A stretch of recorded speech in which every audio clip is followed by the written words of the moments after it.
सास संग जी प्यार से कहिए धन निरंकार जी।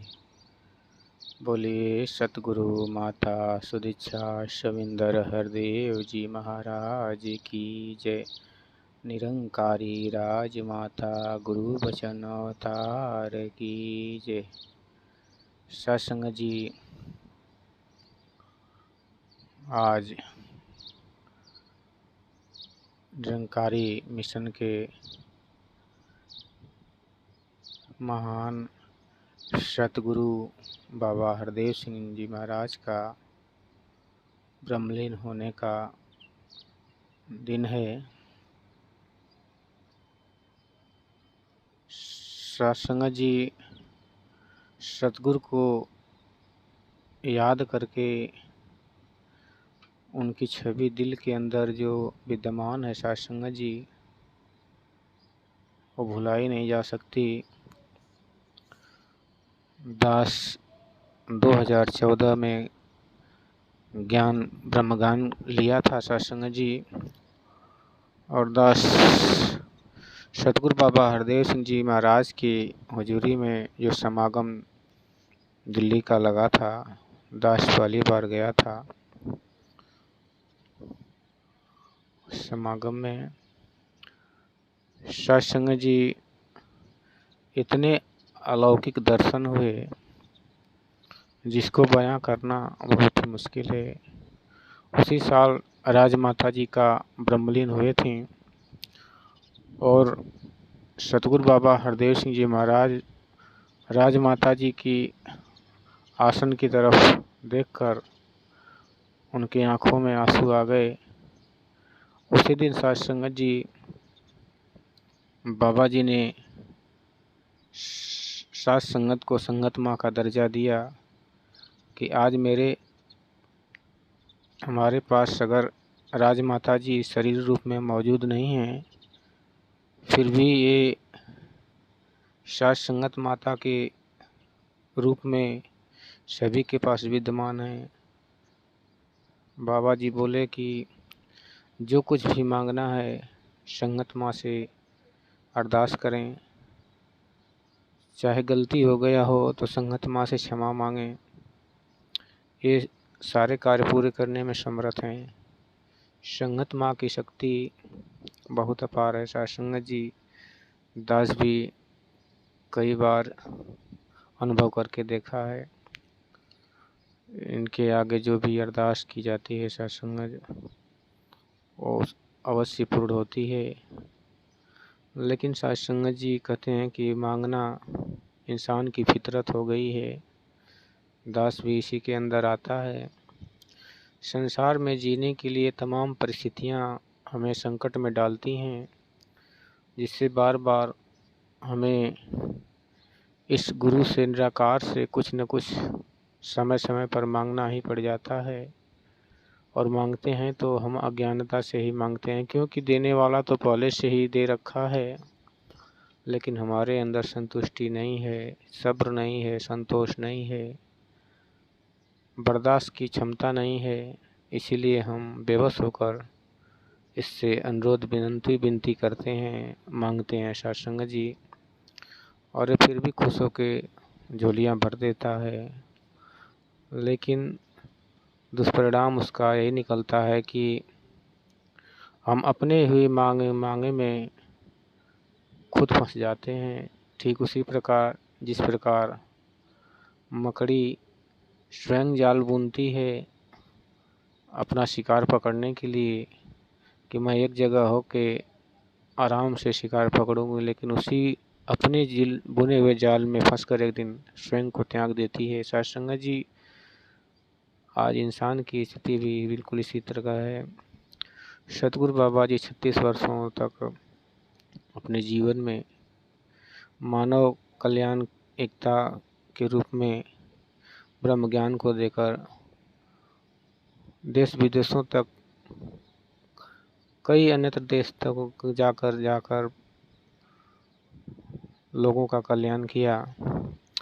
जो इनकी बातों को मानकर इनके चरणों में समर्पित हो गए, आज उनके जीवन में 4 चांद लग गए। सत्संग जी उनकी जगह जगह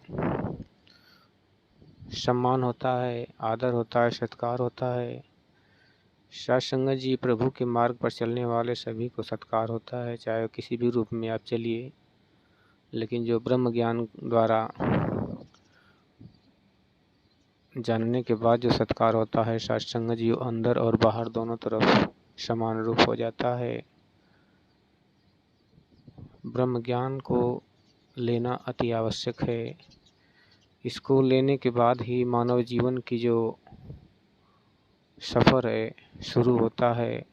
अन्यथा इंसान बचपन से लेके मृत्यु तक जितने भी कार्य कर ले, चाहे वो घर बना ले, फैक्ट्रियां खोल ले, पूरा घर संपत्ति से भर ले, तब भी वो अंतिम क्षण में निर्धन ही कहलाएगा। क्योंकि राम रतन धन बिना जगत में निर्धन है ये कुल संसार। साथ संगत जी, ये सारा संसार निर्धन है बिना राम रतन धन के। इसको पाने के लिए हमें सदगुरु के चरणों में अपने आप को समर्पण करना पड़ता है। और ऐसे भी पहले से वाणियों में ऋषि मुनि ने कहा है कि माया दुख की बेलरी, गुरु अमृत की खान, शीश दिए जो गुरु मिले तो भी सस्ता जान। साध संगत जी, यहाँ पे ज्ञान लेने वाले जो इंसान हैं वही इस स्लोगन को समझ पाएंगे, नहीं तो दास भी इसको नहीं समझ पाता था। पहले अर्थ का अनर्थ बन जाता है अगर ज्ञान नहीं लिया इंसान है तो। शीश दिए जो गुरु मिले तो भी सस्ता जान, तो इसमें मन यही कहता है कि शीश को काट देने से गुरु मिलेगा।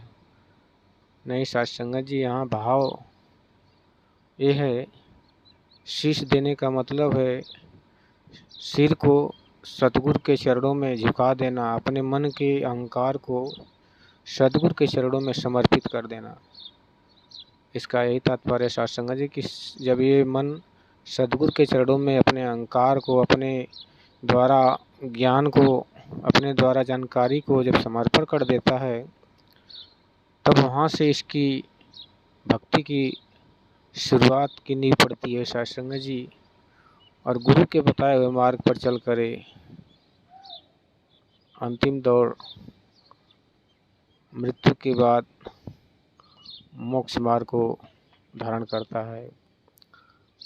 मोक्ष है साध संगत जी, परमात्मा में आत्मा का विलीन हो जाना, खो जाना, रम जाना। जिस प्रकार जल नालियों में रहता है तो गंदा होता है, लेकिन जब वो जल गंगा में मिल जाता है तो गंगा हो जाता है। बूंद जब बाहर होती है तो उसका स्वाद कुछ और होता है, लेकिन वो सागर से उत्पन्न हुई है और सागर में जब मिल जाती है तो सागर जैसा ही हो जाती है। ठीक इसी प्रकार आत्मा परमात्मा की अंश है।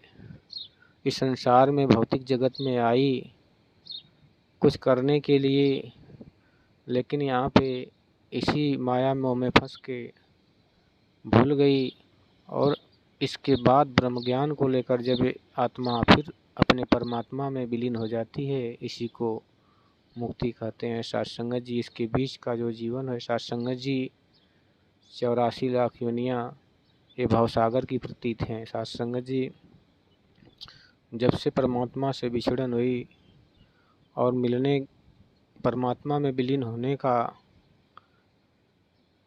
बीच का जितने भी दूरियां हैं, चाहे वो कोई भी जन्म लिया हो, 84 लाख योनियों में सभी भवसागर के अंदर आता है साध संगत जी। साध संगत जी, दास अपनी वाणी को विराम देते हुए फिर से सतगुरु बाबा हरदेव सिंह जी महाराज के चरणों में धन्यवाद करते हुए संसार को ये बात संदेश देना चाहता है कि हर जगह लिखा होता है कि ये मानव कुछ बनने से पहले तू मानव बन जा। कि मानव मानव क्यों बनेगा, ये बात भी सबकी समझ में नहीं आती। कई लोग कहते हैं कि मानव तो हूँ। मानव बनने का मतलब है, साथ संगत जी उदाहरण के तौर पर समझें कि अगर चीनी के अंदर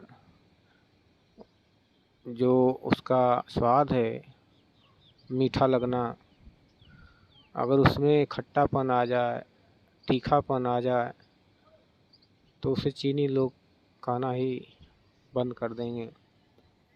ठीक इसी प्रकार मानव के अंदर जब दानवता उत्पन्न हो जाती है, धोखाधड़ी उत्पन्न हो जाती है, छलावा उत्पन्न हो जाता है, तो मानव दानव बन जाता है। और उसी दानवता को दूर करने के लिए सत्संग ब्रह्म ज्ञान जरूरी होता है। जब ये ब्रह्म ज्ञान मिल जाता है तो इंसान अपनी गलतियों का एहसास करता है और फिर परमात्मा में, इस निराकार में अपनी गलतियों को समर्पण करके फिर से अपने जीवन को सच्चे मार्ग पर जीने की ढंग जानकर वो जीता है और सभी का भला करता हुए अपने जीवन को व्यतीत करता है। इसी जीवन को मानवता कहते हैं सत्संग जी।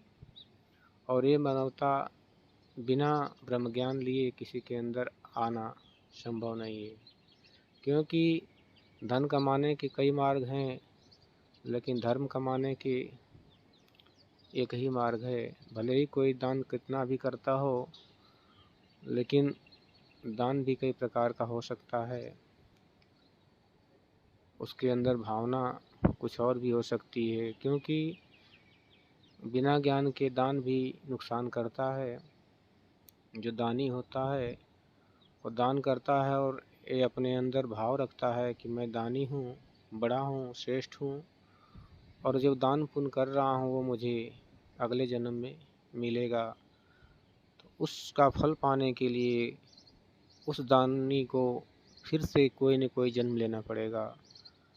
इसलिए वो इस मकड़ जाल में हमेशा फंसता जाता है। इसीलिए कहते हैं सत्संगत की, परमात्मा, सारी वस्तुएं परमात्मा की दी हुई हैं और उसको हम अपने हाथों से जब किसी को देते हैं तो उस पर अपना निशान लगा देते हैं कि मैं दान किया हूँ। और इसी के कारण इंसान इस जोनियों में फंस जाता है, जन्म मरण के चक्कर में। इससे निवृत्त होने के लिए, बचने के लिए सत्संग जी ठीक उसी प्रकार हमें निकलना होगा। जैसे किसी बैंक मैनेजर होता है, बैंक में दिन भर में 24 घंटे में उसके पास कई लाख रुपया गड्डियाँ आती हैं। वो हाथों से गिनता है, लेता है, देता है, लेकिन उसको ये प्रभाव नहीं पड़ता कि मैंने करोड़ों रुपए बैंक में जमा कर दिए। और ये भी गम न होता है कि मैं करोड़ों रुपये किसी को दे दिए, क्योंकि वो मालिक का नौकर होता है, उस बैंक का नौकर होता है। उसे अपने सैलरी से संतुष्टि पाना है, चाहे उसके सामने कई करोड़ रुपए जमा हों और निकाले जाएं, उसे कोई न गम होगा न खुशी होगी सत्संग जी। तो इस प्रकार वो अहंकार से बच जाता है। लेकिन मानव जो है दान करके स्वयं उसी अपने द्वारा दान किया हुआ, परमात्मा की दी हुई वस्तु का दान किया हुआ में अपना अहंकार जता के उसका कारण बन जाता है और फिर इस 84 लाख योनियों में फंस जाता है। ब्रह्म ज्ञान लेने के बाद सत्संग जी ये भाव मन से सदगुरु निकाल देते हैं पहले ही प्रण में, ज्ञान लेने से पहले, कि तन मन धन इस प्रभु परमात्मा की देन है, इसे परमात्मा की ही जान के जीवन में उपयोग करना है। जब ये बात समझ में आ जाती है सत्संग जी, तो हमारे अंदर जो अहंकार है, तन मन धन के अंदर सारी चीज़ें दुनिया की आ जाती हैं, रुपया पैसा, घर मकान, बीवी बच्चा, परिवार, सब कुछ, पांच भौतिक शरीर भी इसके अंदर आ जाती है।